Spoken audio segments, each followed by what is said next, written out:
आज मैं आपको आर्थराइटिस से बचाव के बारे में बताऊंगा। ऐसा नहीं है कि आर्थराइटिस अगर हो गया है तो ये परमानेंट है और इसमें आगे बढ़ेंगे, नहीं, ऐसा नहीं है। बचाव भी संभव है।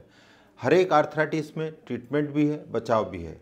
बचाव में कैसे आप दिनचर्या में अपने बदलाव करें, कैसे खान पीन में बदलाव करें, कैसे अपनी एक्टिविटी में बदलाव करें, ये सभी चीज़ें बचाव में आती हैं।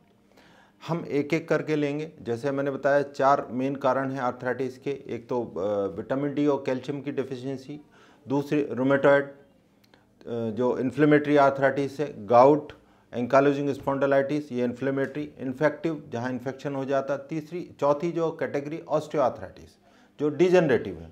तो इन चारों में बचाव कैसे हो, कैसे हम इस चीज़ को थोड़ा सा बढ़ा सकते हैं, उसकी परेशानियों को कम कर सकते हैं और उससे अपने के बचाव का दायरा बढ़ा सकते हैं।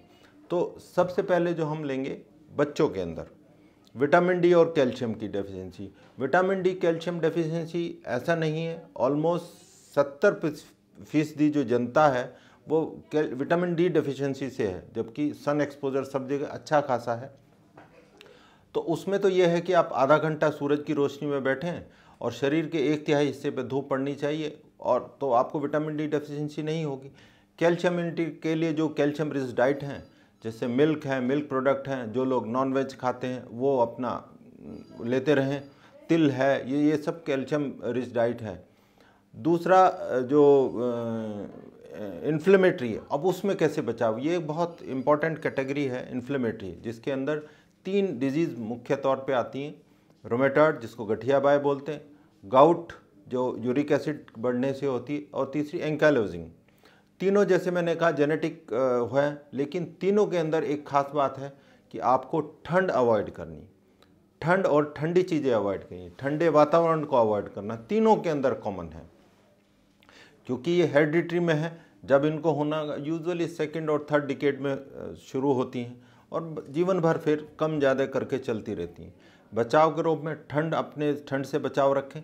अपनी रेगुलर एक्टिविटी जो नॉर्मल एक्सरसाइज है, वो जॉइंट का मोशन है, वो करते रहें।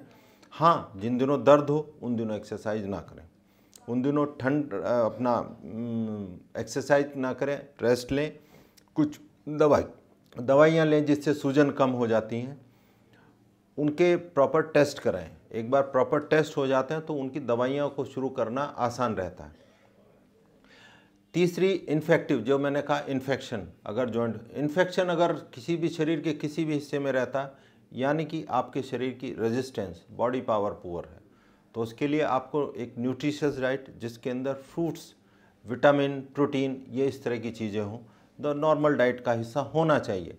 जबकि हम आजकल देख रहे हैं लोग बाग फास्ट फूड की तरफ ज़्यादा जा रहे हैं, जिसमें शायद न्यूट्रिशन कम होता है और कैलोरीज ज़्यादा होती हैं। तो हमें ऐसी डाइट लेनी है जो बैलेंस डाइट हो, जिसमें न्यूट्रिशन ज़्यादा हो, जैसे आपके फ्रूट्स हैं, प्रोटीन है, इस तरह की चीज़ें लें। यूरिक एसिड बढ़ने की जहाँ समस्या हो, जैसे गाउट है, वहाँ प्रोटीन कम लेना चाहिए। चौथी इम्पॉर्टेंट कैटेगरी जिसमें बचाव सबसे इम्पॉर्टेंट है वो है ऑस्टियोआर्थराइटिस, डिजेनरेटिव। उसमें बचाव और वो सबसे इम्पॉर्टेंट है। आपको एक्सरसाइज एक नियमित तौर पर रोज़ आपको नियम बनाइए कि आधा घंटा अपने शरीर को देना है, आधा घंटा सभी जॉइंट्स की एक्सरसाइज करनी है, वो सबसे इम्पॉर्टेंट चीज़ है। ऑस्टियोआर्थराइटिस को रोकने के लिए आपका वजन ना बढ़े, कोई भी आइडियल वेट जितना हो उसके आसपास रहे। अगर वो वेट बढ़ेगा, डेफिनेटली वो वेट जो है जॉइंट के ऊपर ही जाएगा। जॉइंट पे अगर वेट जाएगा तो डेफिनेटली वो जॉइंट जो है जल्दी डैमेज होगा। जो जॉइंट जो है 50-60 साल चलना है, वो जल्दी 30 साल में बैठ जाएगा। तो जॉइंट अपना करें, कैल्शियम रिच डाइट लेते रहें, विटामिन डी लेते रहें और रेगुलर एक्सरसाइज करें। अगर आप हमारे वीडियो को पसंद करते हैं तो हमारे चैनल को सब्सक्राइब करें, और अगर आप हमारे वीडियो को आगे भी देखना चाहते हैं तो बेल आइकॉन को प्रेस करें प्लीज़।